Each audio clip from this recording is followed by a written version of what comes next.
Il y a beaucoup de raisons probablement qui expliquent l'abstention, à la fois des compétences extrêmement floues aujourd'hui pour les départements, les régions.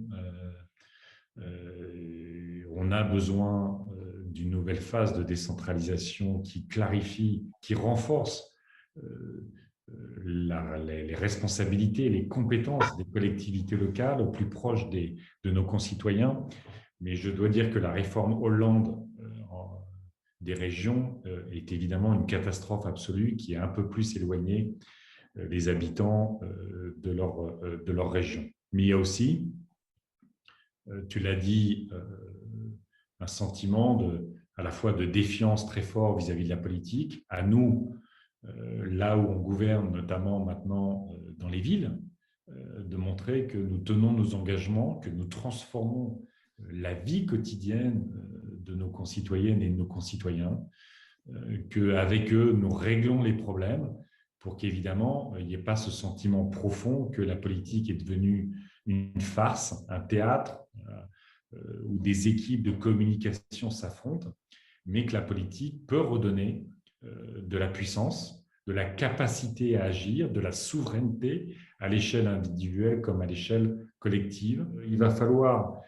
réconcilier avec la politique les jeunes notamment, j'en parlais tout à l'heure avec Mathieu Orphelin, et quand dans son dernier jour de campagne, nous avions rencontré des jeunes qui organisent les marches pour le climat.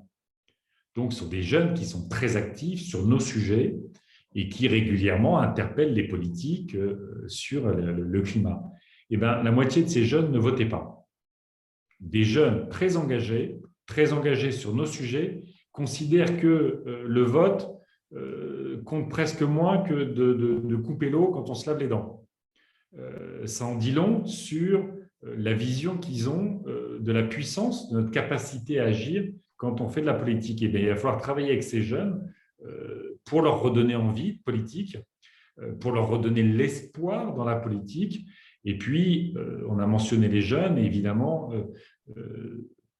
nos concitoyennes et nos concitoyens qui sont dans les plus grandes difficultés sociales sont aussi celles et ceux qui se sentent abandonnés par des années de promesses non tenues. Et bien là aussi, il va falloir, par la qualité de nos propositions, par le type de campagne qu'on va faire, réconcilier les familles les plus fragiles, là aussi avec la politique, et que ce ne soit pas simplement des gens qui vivent bien ou qui vivent plus ou moins bien, qui pensent la politique pour celles et ceux qui sont les plus en difficulté. Il va falloir être le plus collectif possible et savoir écouter celles et ceux qui ont tellement à nous dire.